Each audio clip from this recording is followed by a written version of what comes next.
There comes a moment, often after 60, when life quietly asks you a question you may have ignored for years. How much of what you carry is no longer yours to hold? It's a question that lands differently later in life. Not with fear, but with a kind of holy tiredness. The exhaustion that comes from holding on longer than your heart needed to. For decades, you may have tried to control outcomes, protect everyone you love, soften life's edges, and keep your world from falling apart. But somewhere along the way, you learned a simple, liberating truth. Not everything needs your grip. Not everything requires your worry. And not every chapter asks you to fight. Buddhist wisdom teaches that letting go isn't a loss. It's a return to your own peace, your own breath, and your own quiet rhythm. After 60, this truth becomes sharper, more precious, and more necessary, because life begins to flow again when you stop caring about the noise that never mattered. In this reflection, I'll share 6 Buddhist lessons that can help you release what's been weighing you down and rediscover the deep, effortless freedom waiting beneath the surface of your days. Lesson 1. Letting go is not giving up. It's coming home to yourself.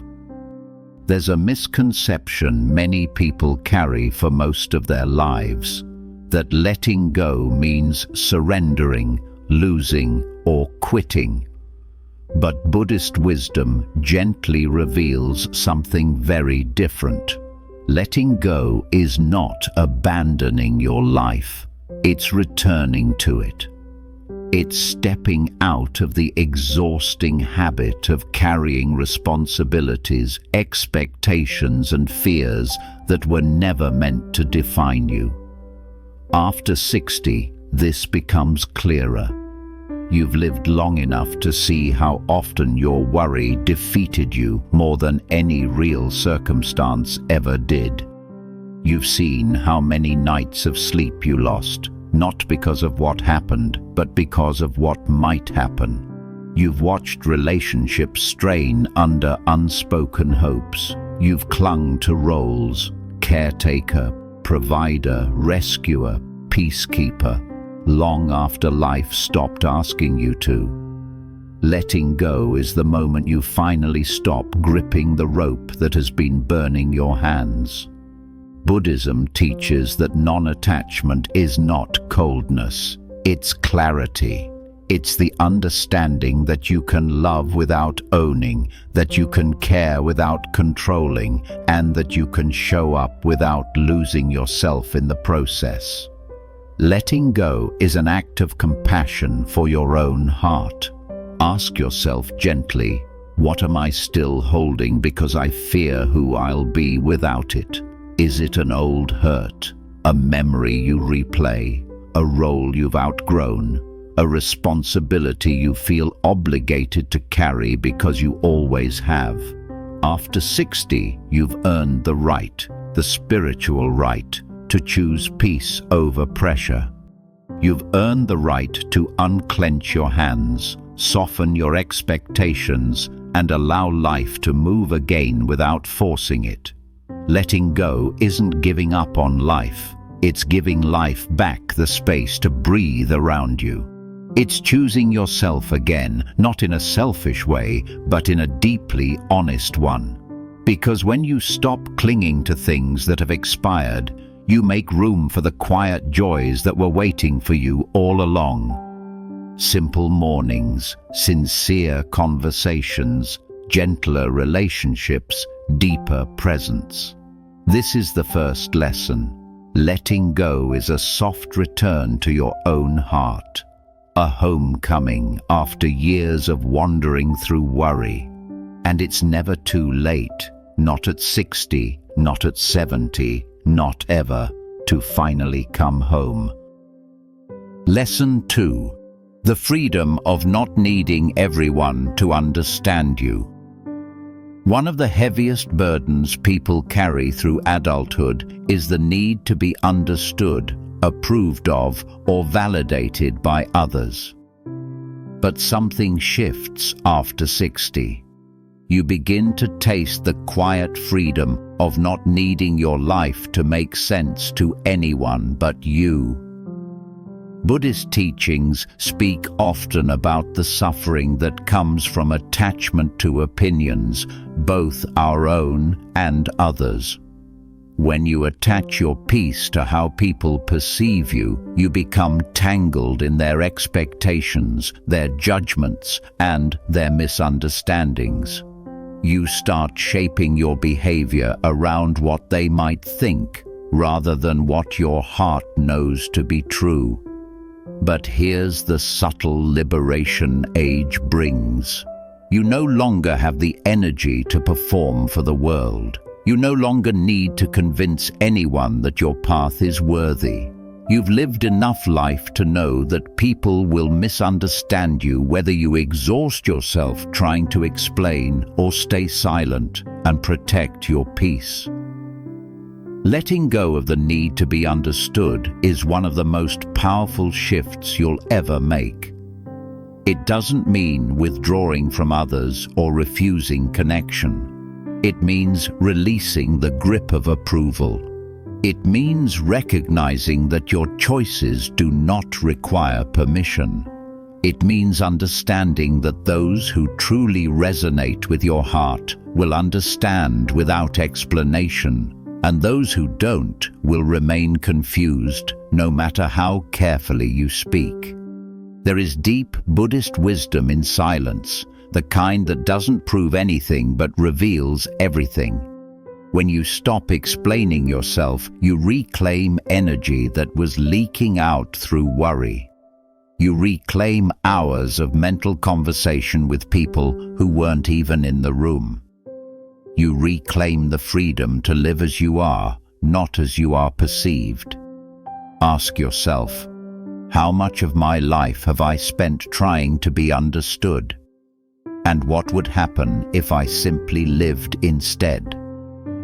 After 60, you're allowed to walk away from opinions that drain you. You're allowed to take the quieter path that makes sense only to your soul. You're allowed to let people misunderstand you and still sleep peacefully at night. This is the second lesson. Your peace is too precious to be held hostage by anyone's misunderstanding. Let go of the need to be understood, and you'll rediscover a kind of freedom that feels like air returning to your lungs. Lesson 3. Aging into ease. How life softens when you stop fighting your own mind. There comes a time, often past 60, when you begin to understand something you couldn't fully grasp earlier in life. Most of the suffering you carried wasn't caused by the world around you. It was shaped by your own thoughts about it. Not because you were weak, but because you cared deeply. Because you wanted life to be steady, predictable, safe.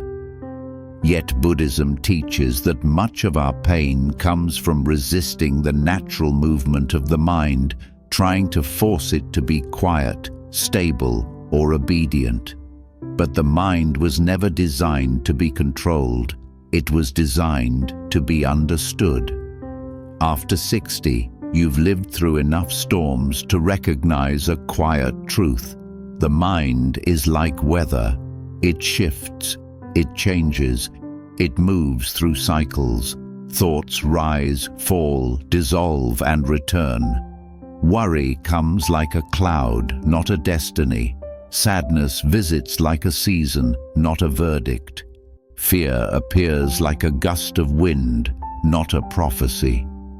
The suffering begins when we mistake these passing states for permanent truths, when we believe every anxious thought, when we chase every fear, when we cling to old stories that no longer serve us.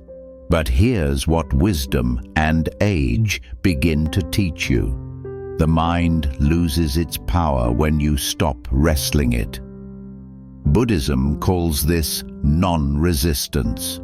Not shutting your thoughts down, not fighting them, not drowning them out with distractions, just letting them be.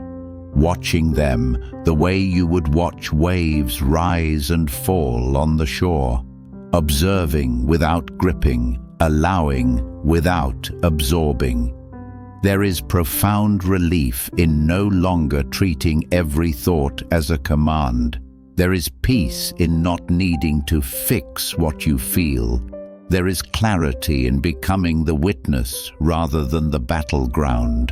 Ask yourself, how many times have I believed a thought that never came true? How many fears dissolved the moment I stopped feeding them? When you reach your 60s, a new kind of courage emerges, not the loud, determined courage of youth, but a softer courage, the bravery to release urgency, the bravery to stop debating with your inner critic, the bravery to say, that's just a thought, it's not who I am. Because when you stop fighting your mind, life begins to feel lighter. You no longer judge yourself for having emotions. You no longer spiral into imaginary futures. You no longer exhaust yourself trying to stay in control of something that was never under your authority. This shift opens doors you didn't even know were closed. You suddenly sleep more deeply. You speak more gently. You worry less about what might happen and live more in what is happening. You begin to savor stillness. You realize that peace wasn't a destination, it was a permission you had to give yourself. This is the third lesson. Ease begins the moment you stop trying to force your mind into silence and instead learn to let your thoughts pass like clouds across an open sky. At 60 and beyond, this isn't just a teaching. It's a gift you give yourself after decades of carrying what was never yours to hold. Lesson 4. The quiet power of detaching from roles you've outgrown. For much of your life, you carried titles that shaped your identity: parent, partner, worker, caregiver, problem solver, peacekeeper, the one who remembers everything, the one who carries everyone. These roles were meaningful, they mattered, they shaped your days and gave you purpose. But Buddhist wisdom teaches something subtle and profound. Roles are clothes for the soul, not the soul itself. They are meant to be worn, not fused to your skin. After 60, many people face a gentle but unsettling transition. Children grow into their own lives. Careers slow down or end. Responsibilities shift. And the identity you held for decades begins to soften. This can feel like loss if you cling to it, or freedom if you learn to let go. Buddhism calls this egolessness, not in a negative sense, but in a compassionate one. It's the understanding that who you are is far deeper than what you do for others. The world taught you to measure your worth by productivity, accomplishment, or usefulness. But life beyond 60 begins to whisper a different truth. You don't need a role to be worthy. You don't need a title to matter. You don't need constant doing to justify your existence. Letting go of outdated roles does not mean you stop caring. It means you stop exhausting yourself by fulfilling expectations that no longer nourish your spirit. Ask yourself, what roles am I still performing out of habit rather than joy? Whose needs am I still putting above my own because I always have? Detaching from roles brings a profound shift. You begin to live for presence rather than performance. You begin to choose peace over perfection. You begin to honor your needs with the same tenderness you once offered everyone else. And something beautiful happens when you loosen your identity. Your relationships transform. Conversations deepen. Your presence becomes enough. Not your labor, not your fixing, not your sacrificing, just your presence. You begin to enjoy moments instead of managing them. You begin to listen without trying to solve. You begin to exist without trying to justify why you deserve rest. This is where life starts to feel different. Not empty, expansive, not lonely, spacious, not meaningless, open to new meaning. At 60 and beyond, you are allowed to redefine who you are. You are allowed to experience the world with new eyes. You are allowed to love from a place of freedom, not obligation. This is the fourth lesson. Letting go of roles you've outgrown is not the end of your identity. It is the beginning of discovering who you truly are beneath everything you've ever carried. And this discovery brings a kind of peace that only maturity, reflection, and surrender can offer. Lesson 5. Loosening your grip on outcomes, how life flows when you stop needing everything to go your way. One of the most transformative Buddhist teachings is the idea of releasing attachment to outcomes. Not because outcomes don't matter, but because clutching them with tightness suffocates the very life we are trying to shape.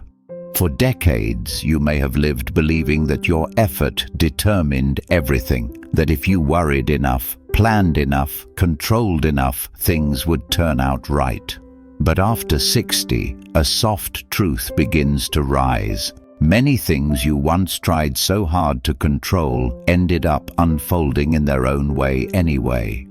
Some beautifully, some painfully, some unexpectedly, but almost all beyond the reach of your anxiety. Life has always had its own intelligence. You just spent years thinking it was your job to manage it.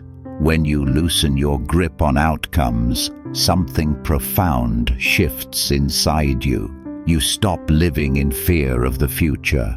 You stop rehearsing disasters that never arrive. You stop forcing timing that isn't ready. You stop chasing people who aren't meant to stay, and you begin experiencing something quieter, deeper, and more honest. Flow. Flow is not passive. It's not resignation. It's not saying, I don't care. It's saying, I trust. It's saying, I'll do my part, and the rest is not mine to control. Buddhism teaches that attachment to outcomes is rooted in fear. Fear of loss, fear of uncertainty, fear of disappointment. But letting go of outcomes is rooted in faith, not blind faith, but the faith of experience. The faith that says, I've lived long enough to know that things often unfold in ways that surprise me. Asking yourself, what if things turn out better than I imagine, becomes more natural with age. Look back on your life. How many times did you worry that something would fall apart, only to find that life led you to something better? How many times did a closed door redirect you? How many times did your fears prove louder than reality? This is what loosening the grip feels like after 60. You breathe more easily. You sleep more deeply. You stop negotiating with life and start collaborating with it. Detaching from outcomes also changes the quality of your relationships. You stop expecting people to be who you need them to be and start allowing them to be who they are. You stop bracing for disappointment and start appreciating the present moment. You stop measuring love by results and start feeling it in presence. Your days take on a softer rhythm. You become more grateful for small joys because you're not rushing through them to reach some imagined ending. You begin to experience moments without the constant pressure of what comes next. Ask yourself, what outcomes am I gripping so tightly that they are draining my peace? And what would happen if I released just a little? Because here's the quiet miracle. When you let go of outcomes, you don't lose direction, you lose tension. You don't lose motivation, you lose fear. You don't lose control, you lose the illusion that you ever needed it. Life flows more freely when you release your need to force it. You begin to trust timing rather than fear it. You begin to sense guidance in places you once overlooked. You begin to notice synchronicities, gentle nudges, unexpected alignments. This is the fifth lesson. When you stop demanding that life unfold exactly as you planned, you make space for it to unfold in ways more beautiful than you could have imagined. And the older you get, the more clearly you see that this is not just philosophy. It is how life has always worked, beneath your worry and beyond your control. Lesson 6. The quiet strength of living lightly. There is a kind of strength that doesn't look like strength at all. Not the strength of pushing, proving, or enduring, but the strength of living lightly. It's a strength that becomes especially beautiful after 60, when your spirit begins to soften and your priorities start to change. Buddhist wisdom teaches that lightness is not fragility. It is the natural result of releasing what was never meant to stay. To live lightly means you are no longer held hostage by your past. You no longer cling to old disappointments, old mistakes, or old versions of yourself. You recognize the truth that life is impermanent, and instead of fearing that impermanence, you lean into it. You allow things to come and go. You allow people to enter and leave. You allow feelings to rise and fall without trying to freeze them in place. Living lightly is not carelessness. It is clarity. It is knowing what matters enough to hold and what matters enough to release. After 60, you may notice that your heart resists heaviness in a way it didn't when you were younger. You've carried enough. You've endured storms, tasted joy, survived loss, raised families, built careers, given more of yourself than most people will ever see. And now your spirit wants something different: space, ease, softness, time. Buddhism teaches that when you stop gripping life so tightly, life finally has room to bless you. When you no longer force outcomes, the right ones unfold in their own rhythm. When you no longer insist on controlling everything, peace sits beside you like an old friend returning home. Ask yourself gently, where can I lighten my life? Which routines, obligations, or thoughts have grown too heavy? What would happen if I simply put them down? Living lightly means you trust that life will hold you, even when you stop holding everything together. It means you choose gratitude over worry, presence over pressure, and inner steadiness over outer noise. This is the sixth lesson. Your greatest power now is not in force, but in gentleness. Not in carrying the world, but in walking through it with a softer, freer heart. Lightness is not the absence of responsibility. It is the presence of peace. You've lived long enough to know that letting go is not the end of anything. It's the beginning of everything that matters. These 6 lessons are not rules, but invitations. Invitations to breathe more deeply, to walk more gently, and to trust that life still has quiet gifts waiting for you. As you release what no longer serves you, you create space for what truly does. And in that space, life begins to flow again, effortlessly, naturally, beautifully.